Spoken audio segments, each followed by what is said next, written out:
ये दो स्टेप्स हमने बताई हैं शुरू करने के लिए हमारे इस कोर्स को, हमारे इस तरीके को। फर्स्ट स्टेप है translation of English to Hindi and Hindi to English words. दूसरा है rearrangement of English to Hindi and Hindi to English words as per the grammar and the composition rules. हमारी जो फर्स्ट स्टेप हम कर रहे हैं, ये तो हमने सीधे वर्ड्स को ट्रांसलेट कर दिया, लेकिन हो सकता है वर्ड्स को सीधे ट्रांसलेट करने के बाद जो वाक्य बन रहा है वो सेंस नहीं बनाए। मतलब मान लीजिए मैंने इंग्लिश से हिंदी में सीधे वर्ड्स को ट्रांसलेट करा, तो जो ट्रांसलेशन होगा वो हो सकता है कुछ सेंस ना बनाए, कुछ गलत सेंटेंस बनाए। तो हमें वहां पे रीअरेंजमेंट करना होगा कुछ शब्दों का। आगे उदाहरण के साथ देखेंगे क्या रीअरेंजमेंट होगा। ये एक उदाहरण है इंग्लिश टू हिंदी जब हम ट्रांसलेट कर रहे हैं। राहुल, पहले हम पूरा देख लेते हैं फिर ट्रांसलेशन की बात करेंगे। यहां पर आपको दो चीजें दिखाई गई हैं। ऊपर एक प्रॉपर इंग्लिश का एक सेंटेंस लिखा गया है, राहुल लिव्स इन भोपाल। उसका हमने फिर एक सीधा ट्रांसलेशन किया। यहां पे अगर आप देखेंगे राहुल का हिंदी में ट्रांसलेशन दिख रहा है आपको, राहुल लिव्स रहता है, इन के बदले आएगा मैं, भोपाल भोपाल ही रहेगा। अब यहां पे अगर सीधा ट्रांसलेशन हम देखें तो क्या हिंदी में क्या वाक्य बनेगा अगर हम सिर्फ सीधे ट्रांसलेशन को देखेंगे तो, राहुल रहता है मैं भोपाल, जो कि एक गलत सेंटेंस है।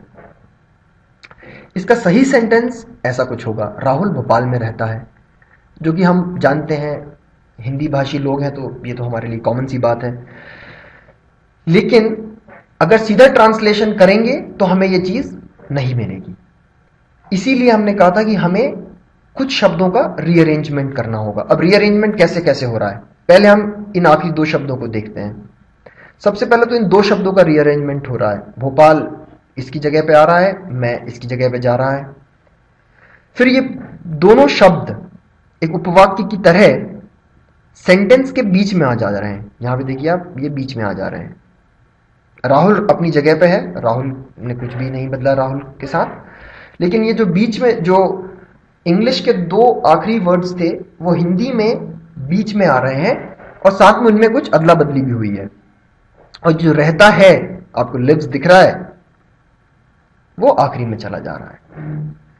तो ये इस अदला बदली को हमें समझना होगा और इसे अपने दिमाग में बैठाना होगा, ताकि जब भी हम इंग्लिश को पढ़ें तो जब हम उसे इंटरप्रेट कर रहे हैं, जब उसे हम समझने की कोशिश कर रहे हैं तो हम सही समझें। आगे चलते हैं। इस तरह के और सेंटेंसेस हैं।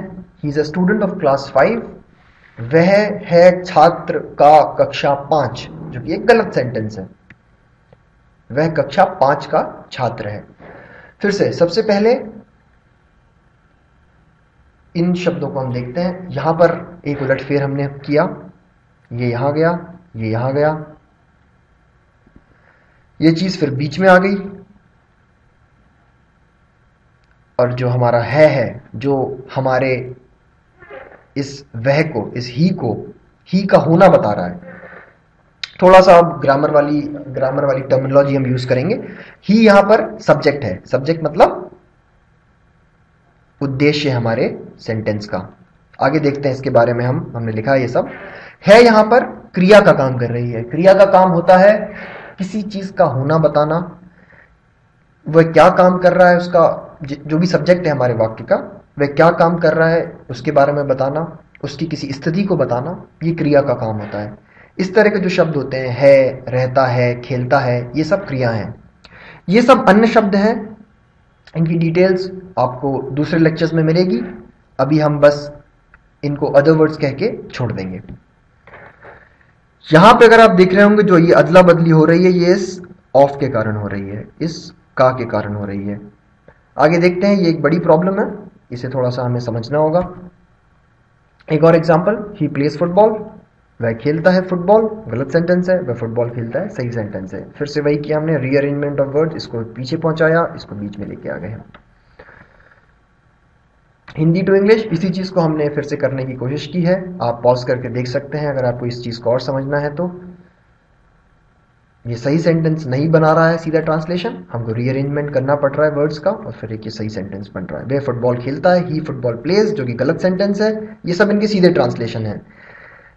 वह का इंग्लिश में ट्रांसलेशन ही और शी होता है। ही अगर वो पुलिंग है, मतलब पुरुष है और शी अगर वो स्त्रीलिंग है। फुटबॉल फुटबॉल की जगह पहुंच जा रहा है, खेलता है के लिए इंग्लिश में जो ट्रांसलेशन होगा वो प्लेस होगा। ये चीज हम किस समय में बात कर रहे हैं, किस काल में बात कर रहे हैं, वहां से आती है। इसके रूल्स हैं, हम पढ़ेंगे उन्हें आगे जाएंगे जब। ही प्लेस फुटबॉल एक सही सेंटेंस है, तो रीअरेंजमेंट ऑफ वर्ड्स हमने कर दिया। तो हमें क्या क्या रीअरेंजमेंट करना होगा ये सब करते समय, इसको हमने यहाँ पे समराइज किया है। Composition, English SVO to Hindi SOV. ये स्ट्रक्चर की बात हम कर रहे हैं। किसी भी सेंटेंस का जो स्ट्रक्चर होगा इंग्लिश में, उसमें सब्जेक्ट होगा सबसे पहले, बी उसके जस्ट बाद उसको फॉलो करने वाली चीज होगी वर्ब, और उसके बाद अदर वर्ड्स होंगे, अन्य शब्द जो सब्जेक्ट या वर्ब को पूरा करते हैं, उनके मतलब को पूरा करेंगे, जिन्हें हम पूरक कहते हैं, कॉम्प्लीमेंट बोलते हैं जिन्हें हम। हिंदी में लेकिन होता क्या है, सब्जेक्ट तो अपनी जगह पर रहता है, वर्ब जो है जो कि सब्जेक्ट के बाद आ रहा है इंग्लिश में, वो सेंटेंस के आखिरी में चला जाता है, वाक्य के आखिरी में चला जाता है। हमने यही सब देखा वहां पर, है, रहता है, खेलता है, ये सब चीजें हमारे आखिरी में पहुंच जानी थी। और बाकी जो अन्य शब्द हैं जो हमें सब्जेक्ट के और वर्ब के बारे में कुछ और इंफॉर्मेशन देते हैं, उनके सेंस को पूरा करते हैं, वो जो अदर वर्ड्स हैं उन्हें हमने अदर वर्ड्स करके यहाँ पे संबोधित किया है, वो बीच में आ जाएंगे हिंदी में। कुछ और सेंटेंसेस देखेंगे तो और क्लियर होगा ये। तो यहाँ पर बेसिकली इस कॉम्पोजिशन से मतलब है स्ट्रक्चर ऑफ सेंटेंस, इंग्लिश और हिंदी में। ये चीज़ हमें ध्यान में रखना होगा। दूसरी इंपॉर्टेंट चीज़ है टेंसेस, इंग्लिश से हिंदी और हिंदी से इंग्लिश, इसको भी आपको समझना होगा। बल्कि जहाँ तक मुझे याद है स्कूल्स में और हर जगह टेंसेस पे बहुत इंपॉर्टेंस दिया जाता है, तो वो आपके लिए मुश्किल नहीं होगा, लेकिन हमने काफ़ी डिटेल में से कवर किया हुआ है अपने टेंसेस वाले लेक्चर में, आप वहाँ पे जाके अच्छे से देख सकते हैं।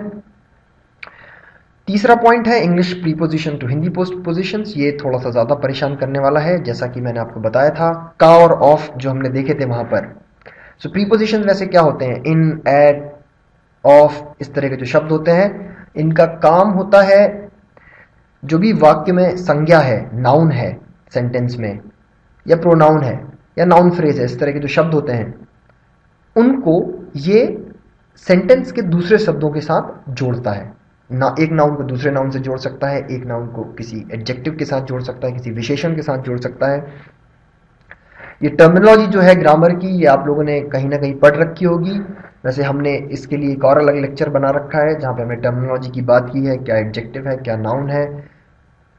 तो पार्ट्स ऑफ स्पीच को आप जब देखेंगे तो आप एक बार आप नज़र मार सकते हैं, ताकि आपको ये सब जब हम शब्दों की बात करें तब समझ आ जाए।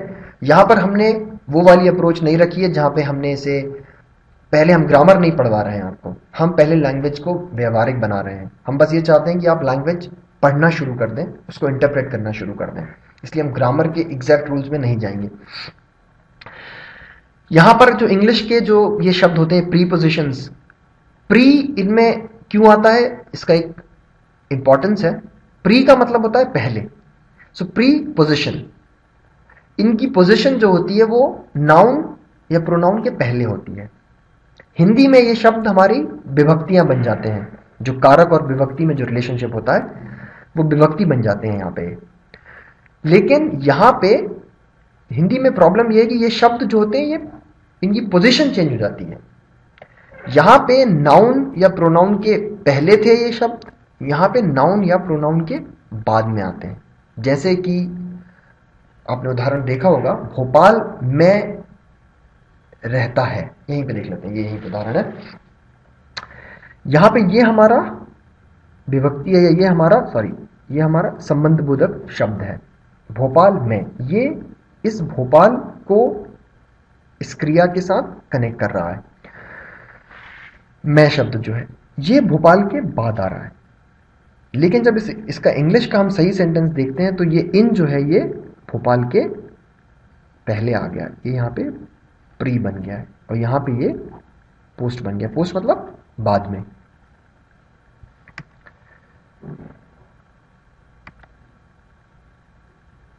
सो इस चीज को हमें ध्यान में रखना होगा। प्री पोस्ट थोड़ा सा परेशान करता है। दूसरा, प्रीपोजिशंस के साथ प्रॉब्लम ये कि उनका डायरेक्ट ट्रांसलेशन नहीं होता है। थोड़ा एम्बिगुअस ट्रांसलेशन है, हम आगे देखेंगे। हमने यहाँ समरी में 2 स्लाइड्स पे रखी हुई है। दूसरी परेशान करने वाली चीज़ होगी आर्टिकल्स।